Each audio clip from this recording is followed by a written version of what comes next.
like in some way it's now offensive to just like think in a common sense way, which doesn't like lean, one way or another. And that's like in a political sense, but also just in a way of thinking sense. And so I wanted to put out something that I felt like was humorous, but like a little tongue in cheek. Welcome to the Crossing It Off podcast, where each episode we share the stories of individuals that are living out their bucket/life goal lists. I am your host, Roger Williams, and through hearing our guests' adventures, my goal is that you will find encouragement and empowerment to add and cross items off of your list.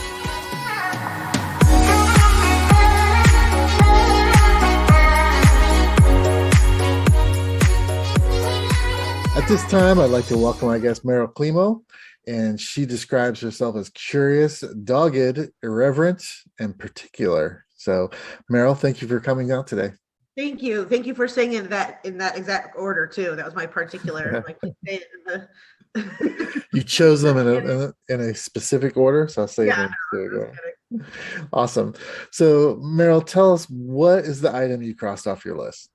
I launched an apparel brand this past year called Pre-Canceled. Okay, I was just about to ask you what it was. We're going to put a pin in that name because I think that's a whole conversation of itself. We'll get back to it, I promise. What motivated you to starting an apparel company on your list? What was the impetus for you to start this company? Well, so, you and I met through the podcasting space. So I love expressing myself and I love entertaining people through many forms. And so writing and podcasting, I'm already doing. I have a weekly podcast called Campfire Shit Show. And then I write for just, some plethoras of like online blogs and just my own stand-up. I do some stand-up comedy, which I'm sure we'll talk about too. But I found myself really coming up with these like sayings in my mind of just like little short things. And I just always think of like, this would be a good t-shirt.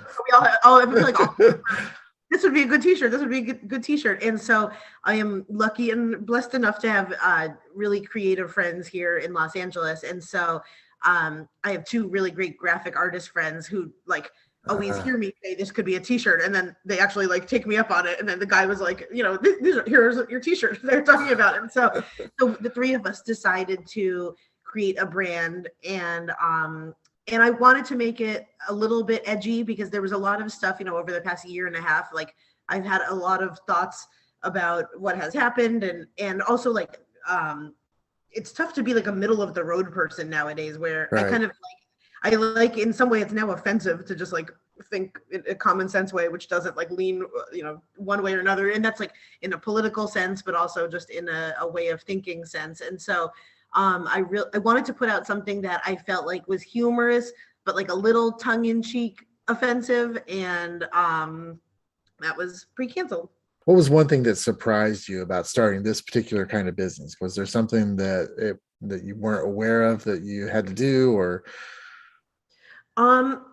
Honestly, the lesson I've learned, like what surprised me is there must be some weird karmic thing with me trying to like farm out work to other people, because I've, tried to get assistants, virtual assistants, marketing assistants. And if they're listening now, like I love them as humans, but I appreciate what they have done. But the lesson I keep on learning is if I want something done, I just have to do it myself right now, especially not in general, and not like, I know moving forward, there will be things that we need people to grow and to help us, but there's certain things that like marketing and even social media outreach and influencer marketing. And there's some stuff that I just keep on getting the message back that I just need to like do it right now and not be not lazy, but I can't like farm it out to other people, especially in this initial stage. Is that part of the learning curve, do you think? Like just starting something you've never done before, that you want to know those things before you hand them off? Yeah. I think like it's sometimes I've been guilty of pushing, like, for example, like influencer marketing is a big part of my, my brand is definitely the type of shirt company that we want celebrities to wear it. We want influencers to wear it. Like I'm in Los Angeles, and I think I've tried to rely on having other companies or other people reach out to other people to wear the shirts, but it always comes, the most success I've had has been when like I directly do the work and not cut corners. So that's what I've learned is, especially in this stage, I can't take shortcuts, and I pretty much need to like represent the company right now rather than having a team do it for me. Okay. Which is, I think, opposite. I work on a lot of entrepreneur podcasts, and we hear a lot of like get help and get people to do the work for you or don't do everything. But it's almost the opposite right now, at least for me, is I'm really getting the message that like I need to do the work. And I always see like anytime I dig in and really do what I know I need to do, then I get a good return on it. What has been some of the benefits to the apparel company that you didn't know you would get when you started? I get, honestly, like I get messages from people. I think if people get it and get like my sense of humor or get the brand sense of humor, then they really like it. It's not for everyone. And I think I even have some friends and family members that are like, we don't understand, or, we don't, doesn't kind of like, they don't either get it or they're just not quite even sure. I think my dad even shared the company and he's like, I'm not even sure what most of her shirts mean, but my daughter has an apparel brand. But I would say like the thing that's been the best has been I get random LinkedIn messages from people and random emails from people just saying like, that's so funny. I think you're hilarious. And it's really refreshing to see this. And that has been something that like really, really means a lot to me, where it's like not my friends or family. And right. As far as I know, it's not like a bot pretending to be someone else. And so just hearing from people that I don't know who took the time out to just say like, thank you made me smile, or I just ordered a t-shirt for someone in my office. That really makes me laugh. And just to give like a little bit more context too, I call it it's a comedic take on conspiracy culture and cancel culture. And so, like before the pandemic, I considered myself a conspiracy theorist. And that's, I think, where the curious part comes from, is I always like learning about all these weird conspiracy things. And then conspiracy theorists took on a whole new meaning during the election, and and that part I'm not even really that interested in. I kind of like more of the culture part of it. So I just wanted to embrace it, and I'm like, you know what, this is the time to just like, obviously we can make fun. Conspiracy theorists sometimes also take themselves so seriously, and there's people just have all these weird beliefs, and so I'm somewhere in the middle where I feel like I can be a bridge to like the normies, as I call them, everyday people, and then the people that are like on Reddit 24/7. So I wanted to build something that is for everyone. Give us some examples of. I know we can't show them, but give us some of the text for some of these shirts. Yeah. I know I have my favorite, but so I have one shirt that says 5G made me do it. Yes, that's my favorite. It is? Okay, yeah. So people, like, and you can also, I don't really like living in fear either way. And so in the conspiracy culture, I'm going to call that out too. There's a lot of fear around when 5G was being built and people were putting up the towers. And there's a lot of hysteria.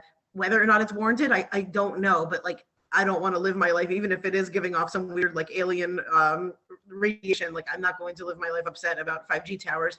And so I thought it was funny of like, we kind of had this video that went along with it where it's like I'm walking along and my eye is falling off and my ear, singeing to the ground, and like everyone's blaming everything on 5G. So obviously, like, I do think there's something real about it. Like the weird 5G towers are just, at the very least, they're ugly and make the universe look weird. But at the, on top of that, I wanted to just create something where it's like, okay, it's so ridiculous to like blame everything on 5G. So that is one. I have like an Illuminati approved one, because it's just like, I kind of joke around that like, as much as I talk about it, like I would do anything to join the Illuminati. So it's a pretty exclusive club. Yeah. Whenever I'm in Los Angeles, like I always joke around, if like I get invited to a party or something, I'm like, is the Illuminati going to be there? Or, Yeah, I have a friend that categorizes me as someone that would never want to join a club that would have them.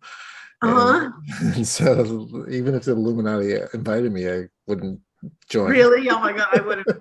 Be like, if I'm like, I can get on the cover of Rolling Stone, I'd be sacrifice a goat or something. And so, and then I just created like, there's one called just Conspiracy King and Conspiracy Queen. And I wanted to just make, it's almost like you think of Spencer's Gifts or something where you can get someone, everyone knows someone where either you think that person is nuts or you are that person. It's like, someone that a gift can be for. And so And then I also have like a little a one for a baby that's like a onesie that says Illuminati in training.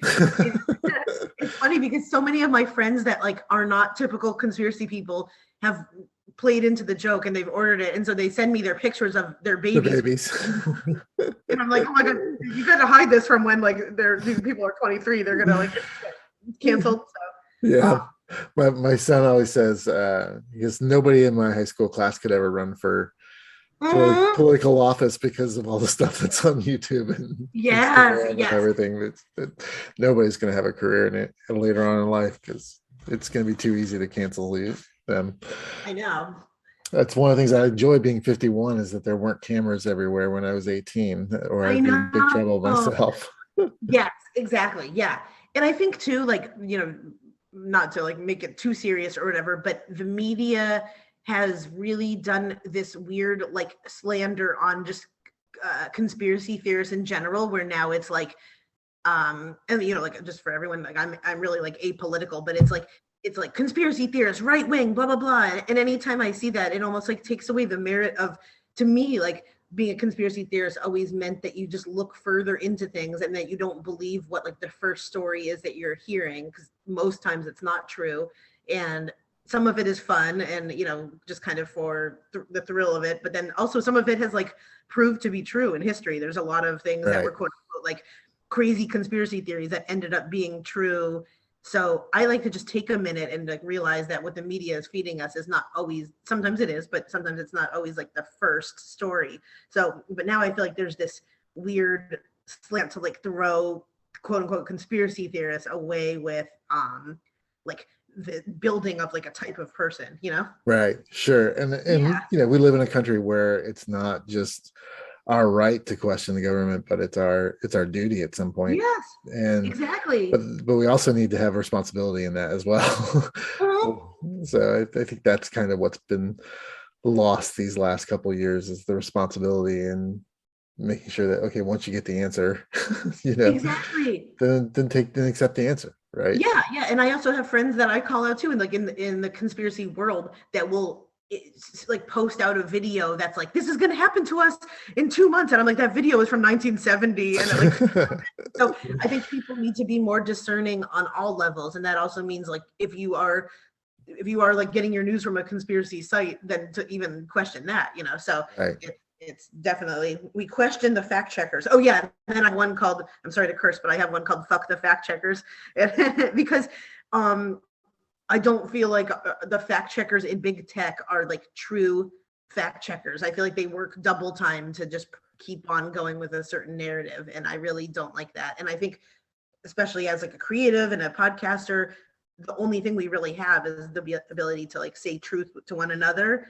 And that worries me a little bit, that I see people getting shut down. And I've even heard of Spotify like yanking some podcasts because they give like quote unquote bad COVID news, and then that just ended up being like them talking about the power of vitamin D. That it wasn't even really about COVID. It was just like vitamin D. It couldn't be like antiviral, and then it's just like these weird ass fact checkers are doing it. And so yeah, it's a weird time. And so I think for me, I think it's corporations allowing other people to do that aren't them to do the checking for them. Right. It's that I can report your podcast all day long. You can report my podcast all day long, and there could be nothing. My partner recently got shut down on Instagram, and we're still trying to figure out what she did. Yeah, we're still trying to figure out what she did, because it's not her thing. It's, I do some more sketchier stuff on Instagram than she knows for sure. That's so funny. And it never happens to me, and it's all of a sudden she like connects us anything, and then we logged on to a computer to her account, and it was like, oh, you might have done this or this or this, and so we disabled your account for the time being. And it's just oh my god, that's insane. Yeah, it's really scary. The past year has really made it weird. I got put in Instagram jail, I think, because I posted a photo of a vitamin C that I really liked, and I'm like, I think I like tagged Instagram. I'm like, Instagram will probably shut me down, but I love this. And sure enough, for 3 days I could just I think I could only like comment. I don't know. I could only do like one thing. And so people would like ask me a question and I would like have to like text them and be like, can't answer. So, Yeah, it's the whole thing of it. Is it really your account or not? Right. I mean, yeah. it's because I recently started unfollowing a lot of people, like 400, 500 people at a time. Because Really? I had followed like 3,000, 4,000 people. I hope I still make Um, the cut. It hurts my feelings when people unfollow me. no, you make the cut, of course. Okay. You're like secretly going back and refollowing me. no. But once I unfollow like 400 people, it like shuts me down. Like I can't like anything. I can't do Oh, anything. yeah. It's like we protect our community. It's like, no, you're protecting yourselves because you don't want me to not see all those people's stuff that I don't care about. Exactly. Or they think you're using like some third party app or something. Right. Yeah. Um, yeah. And that's been, I think, something that has been really like, I think it's important for people to at least, you can believe one way, or I hate saying like one way or another, but like I think people can have their beliefs, but it's really important, I think, to consume the media with being able to see like what the headlines are pushing or what the images are trying to do to us. A lot of times I'll look at the images that people show and whether it's like they're definitely meant to cause fear. And sometimes I'll play a game in my mind where I'm like, they could have used like these 4 images instead, or so Right. I definitely think it's like important to almost observe the way that media makes us feel instead of just like having that primal reaction at first. So what's the long-term goal for pre-canceled? What do you have in store? What's coming out? What's your goal long term? What would you like to see My goal happen? is to offend as many people as possible. No, I would say my goal. It's funny because I just had a talk with the people I do it with, and I told them I don't really want to be like a political humor Mhm. site, and I also don't really like I don't have a shirt about the vaccines or whatever, just because I'm like I'm kind of like over that in terms of like I don't need to like be in that battle or one way or another. That's cool, whatever. I'm actually like totally okay with that. So I would say what's next is kind of going back to more of the traditional type conspiracies, like the reptilian people and just the more like the OG ones, and then also having some take on cancel culture. It is, the brand is called Pre-Canceled, and so just coming up with clever ways, I think, to make people feel better about like the very charged climate that we're in. Mhm. So I would say like more t-shirts. We do have mugs and we're launching some hats, and then tying in some of the stand-up comedy that I do, like weaving some of the shirt ideas in with some of my set and vice versa, and then weaving like some stuff that I talk about in my set in with the shirts. So there's been some shows that I sell my shirts at, like as kind of Right. merch, which is super cool anyway, because like I had a girl come to one of my shows wearing a Pre-Canceled shirt. I'm like, oh, Nice. we're together, Pre-Canceled. And so, yeah, I would say like, honestly, just that. And my creative partners are really, really fun in the way that they are also talented with videos and making skits and just, making silly little promotional videos, I think is definitely on the horizon. Cool. So what one thing is on your list to cross off that is completely opposite of building an apparel company? Is feeding a manatee one of them? No, Yeah, that's cool. really? Yeah. Yeah, I would Yeah. say. Why that? It's Um, definitely different than having t-shirts. You could try to put a t-shirt on a manatee, but I wouldn't suggest it. oh my god, I would love that. They're too slow to even be pre-canceled. It would be like That's right. yeah, I can't even say the propeller thing, but I just love manatees. I think they're like the most docile creatures, and I feel like I hope that they're around for like our kids' generations, Mhm. but I don't know how long they're gonna go the way of the dodo. I think pretty soon here. But yeah, it's always been my dream to like bottle feed a manatee or touch one, and so I'm actually going to Florida in January, and I've heard that that's when they come out and they're just like all floating around. So that's Nice. definitely fun. And then like from a that's obviously silly, but from like a real point of view, I think because of like all the endeavors I'm interested in, I'm really trying to learn and trying to get disciplined and having like a good morning routine. Mm. Just because I feel like that really is the foundation to success, and that can look different for everyone. But I think like for how much I have going on and how much I want to do still, getting like a good morning routine is definitely something in the future that I'm working on. Yeah, I'm always amazed by Dwayne Johnson getting up at 4:30 in the morning and starting his day. And yeah, he's right.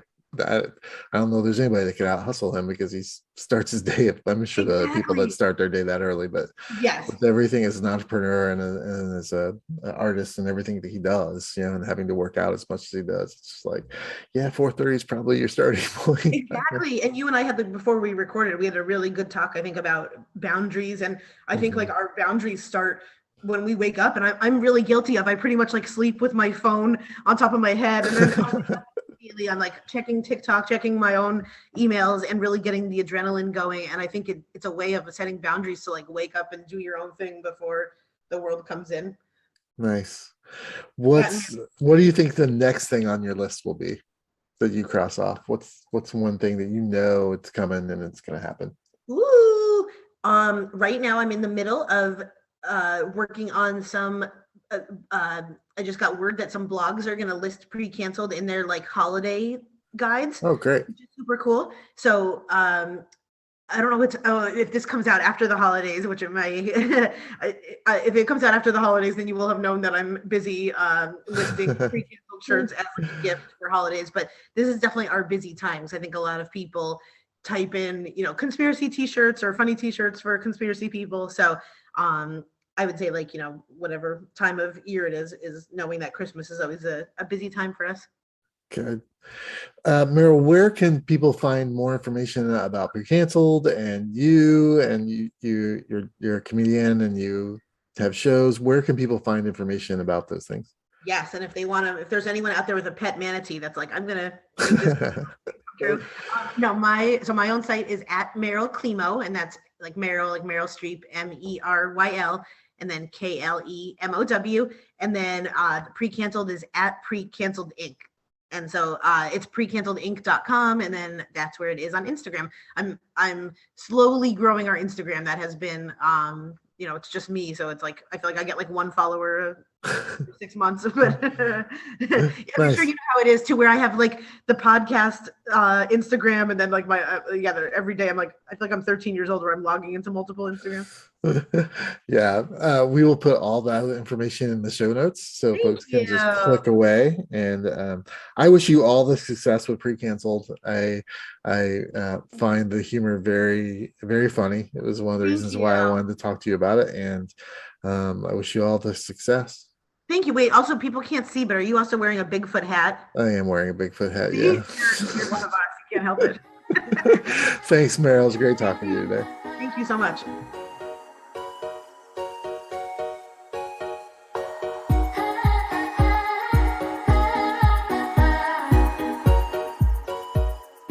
As a reminder to our listeners, in this episode's show notes, you will find links to learn more about this week's guest and information on how you can cross this item off of your list. You can follow my adventures of crossing items off my bucket list on Instagram and Facebook, and as always, new episodes of this podcast are available to stream every Friday morning. We will meet you here next week, and until then, keep living out your list.